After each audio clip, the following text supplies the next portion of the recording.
Bonjour à toutes et à tous, bienvenue sur KTV, Kwezi FM, le 106.9 pour un temps de parole en direct à la radio et à la télévision. Le premier vice-président de la CAPAM est avec nous sur ce plateau, on le connaît, on l'aime bien, sur Kwezi, c'est Sharif.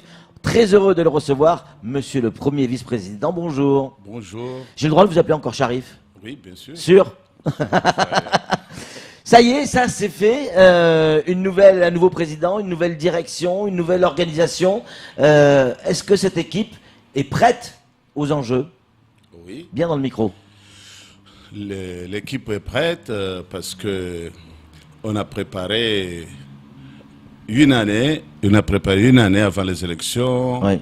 On a discuté, on a collaboré, on a cherché où sont les problèmes, qu'est-ce qu'on doit faire. Alors comment vous avez analysé le travail qui est à faire? Est-ce que vous savez exactement tout ce qu'il y a à faire là? Oui, on va commencer même à zéro parce qu'on a fait les diagnostics. Oui.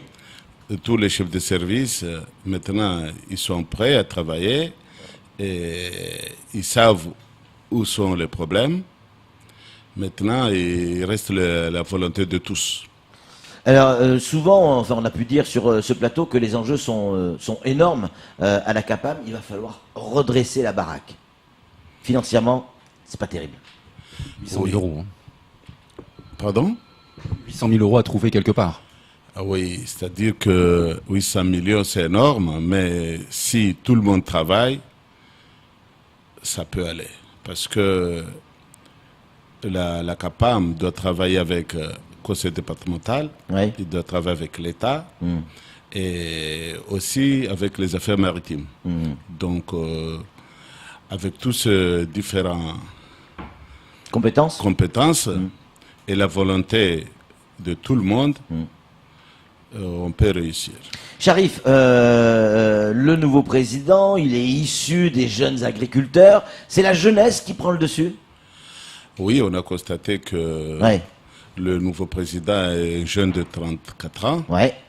Donc, sérieux et a travaillé depuis longtemps. C'est pourquoi les agriculteurs l'ont choisi. Alors, il n'y a pas que les agriculteurs, il y a aussi les pêcheurs. Vous en êtes l'exemple vivant. Oui, parce qu'elle était choisie d'abord par les agriculteurs et nous, les pêcheurs, on l'a soutenu. Qu'est-ce qui vous a plu chez lui? Qu'est-ce qui vous a séduit? C'est quelqu'un stable et sérieux. Donc, le mandat qui est achevé, il était là. Donc, ses analyses, ses interventions nous ont permis de l'identifier que c'est l'homme de la situation. Est-ce que vous pensez que les efforts de la CAPAM qui sont à faire, il y a tout à construire, vous le disiez à l'instant, il faut repartir à zéro, est-ce que on va arriver, au-delà de l'aspect financier dont parlait Samuel à l'instant, c'est-à-dire redresser la barre financièrement, ces fameux 800 000 euros, est-ce qu'on va pouvoir améliorer notre agriculture et les conditions de nos agriculteurs, parce que c'est quand même ça la finalité? Améliorer l'agriculture, c'est ce que tout le monde souhaite, parce que vous savez qu'ici, il faut désenclaver d'abord. De nombreux agriculteurs n'ont pas accès à leur chantier. Il manque de l'eau, qui est important pour la culture. Bien sûr. Et on souhaite aussi électrifier. Donc tout ce projet-là, on va le mettre en route. D'ici 2 ans, vous allez voir des résultats. Alors, est-ce que la CAPAM doit lutter contre son propre métier, qui est, j'allais dire, la culture clandestine, contrairement à nos agriculteurs qui sont déclarés, etc., qui sont adhérents à la CAPAM, il y a cette culture, cette agriculture clandestine. Pour vous, c'est un gros problème, j'imagine. Oui, l'agriculture clandestine, c'est un grand problème, parce que, vu cet agriculteur ou les agriculteurs clandestins qui sont plus nombreux au marché que les vrais agriculteurs, ça pose problème parce que eux ils vendent et lorsqu'ils vendent, ils vendent aussi au clando. Donc c'est un marché presque interne. Alors qu'à ce moment-là, ceux qui vont voler chez les agriculteurs vont vendre toujours chez les clandos. Donc je pense que la première chose, c'est les mairies. qui doit prendre des mesures. C'est les différentes mairies qui doivent prendre des mesures pour éviter toute vente dans les rues, dans les routes, à la sauvette. À ce moment-là, les agriculteurs qui vont faire des regroupements, ils peuvent avoir des résultats sur leur travail. Parce qu'à l'heure actuelle, ils travaillent, tu pars l'après-midi, le lendemain tu arrives, il n'y a rien dans les champs, et tous ces produits-là, tu les trouves au bord de la route. Donc, on souhaite... Et ces produits, c'est des produits qui sont volés? Généralement. Chez les vrais agriculteurs. Chez les vrais agriculteurs. Généralement. Il y a ces lecteurs clando qui vendent aussi, mais généralement, ce sont des produits qui sont volés. Et tu les trouves au bord de la route, tu les trouves dans les différents carrefours, etc. Et nous, on souhaite que si les mairies jouent le jeu, on va réussir parce que les agriculteurs vont vendre dans un endroit connu, soit dans les marchés, soit dans les coopératives. À ce moment-là, même le Mahorais ou le consommateur local, il va bénéficier de tout ça parce que des fois, il y a des produits qui ne viennent même pas de Mayotte, qui sont au bord de la route, qu'on mélange tout, qu'on ne comprend rien.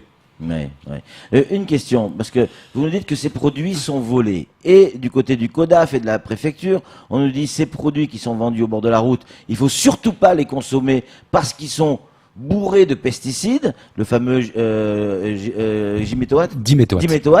Mais s'ils sont volés, ça veut dire que ça vient de chez vous. Vous utilisez le diméthoate? Non, nous on n'utilise pas. Mais s'ils sont volés chez vous et qu'ils sont pleins de diméthoate? Non, j'ai dit c'est mélangé. Comme d'accord. C'est mélangé. Ceux qui sont cultivés clandestinement, ils sont ceux qui sont cultivés officiellement. Donc c'est mélangé. D'accord. Donc, et vous savez que la population ici ne fait pas cette différence. Que ça c'était cultivé par X, Y. Il n'y a pas MAD 1 Mayotte, MAD 1 X. Il n'y en a pas. Donc pour le consommateur, il ne comprend rien. Lorsqu'on dit, parce que moi, il y a 2 jours, j'ai trouvé des tomates à Tsunzu, j'ai posé la question, on m'a dit non, la préfecture ne veut pas que nous on vend. Il veut qu'on achète au supermarché. Voilà la politique utilisée par les vendeurs, qu'on veut vendre au supermarché par rapport au marché local. C'est pourquoi il doit y avoir aussi une sensibilisation de la population pour faire la différence. C'est comme la pêche.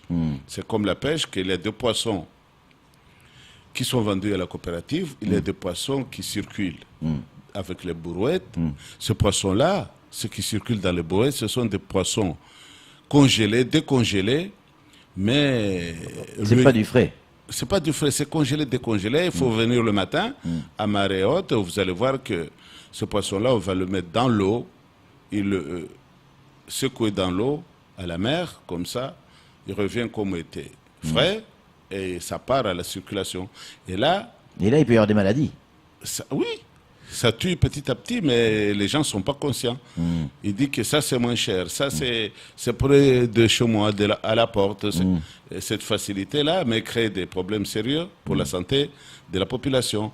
Mais comme je dis encore, c'est la mairie ou les mairies qui sont responsables, qui doivent faire l'arrêté, parce que lorsqu'on va à la DIECT, nous dit non, il faut un arrêté de la mairie, on ne peut rien faire, etc. On va à la police, on écrit parce que les balances sont truquées, beaucoup de choses qu'on dénonce, mais dit, le départ, c'est la mairie qui doit faire un arrêté.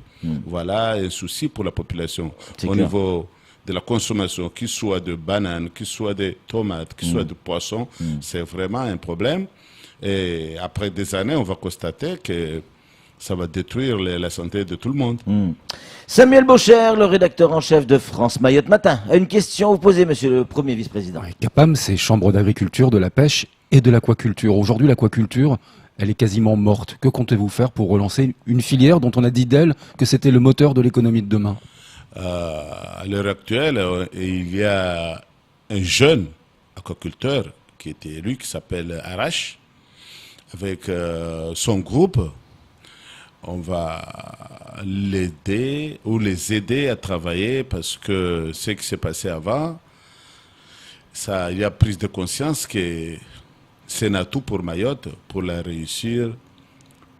C'est parce que c'est le seul produit de la pêche, de la mer, qu'on exportait.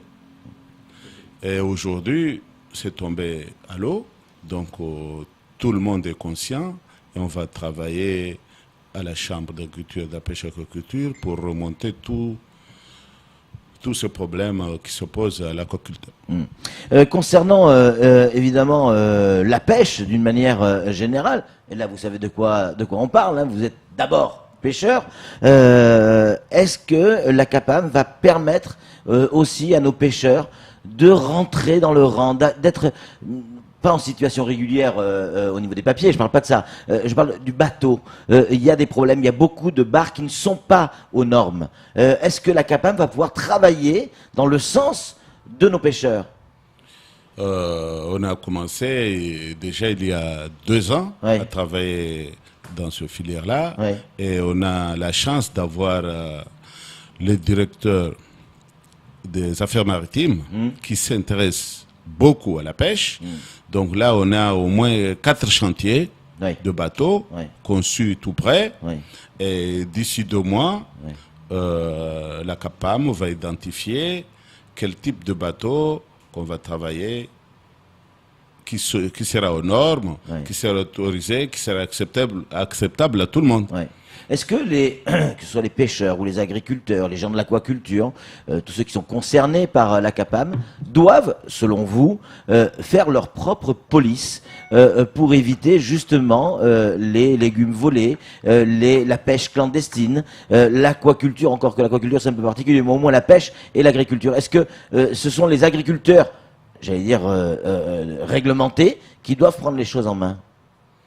Vous savez bien que nous sommes dans un état de droit. Bien sûr. Nous, les professionnels, on ne peut pas faire la police. Donc on va essayer de parler avec... Donc travailler avec la police? Non seulement avec la mairie, parce que moi j'ai dit la mairie c'est la base de tout. Et après on va travailler avec le conseil départemental, qui est notre beurre de fond. On va travailler avec la DAF. La DAF, c'est l'État. Donc, tous ces différents... Mais avant, il le faisait aussi, non?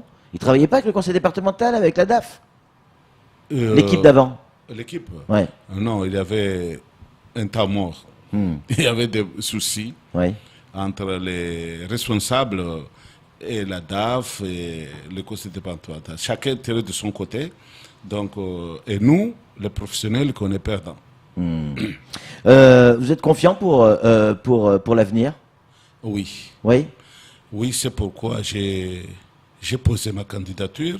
C'est pourquoi j'ai demandé aux pêcheurs, aux agriculteurs de nous élire, parce qu'on avait un pacte avec la Confédération paysanne dès le départ.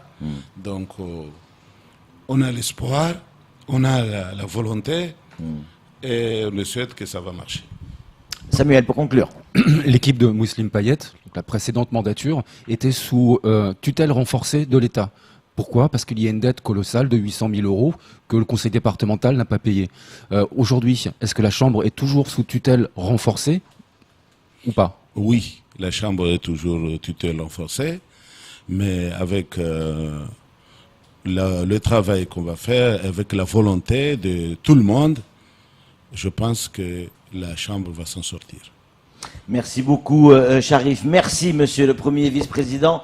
Oui, vous allez vous en sortir, en tout cas, on y croit. Nos pêcheurs, nos agriculteurs et nos aquaculteurs en ont besoin. Attention, on va suivre le dossier et on vous invitera régulièrement pour faire des points d'étape. On est OK? Oui, je suis d'accord. Merci beaucoup, Sharif. On vous souhaite... Et moi, je vous remercie. Mais c'est nous, on vous remercie. On vous souhaite plein de courage et de réussite, bien évidemment, dans ce nouveau mandat. Allez, c'est tout pour ce temps de parole. Tout de suite, la suite de nos programmes.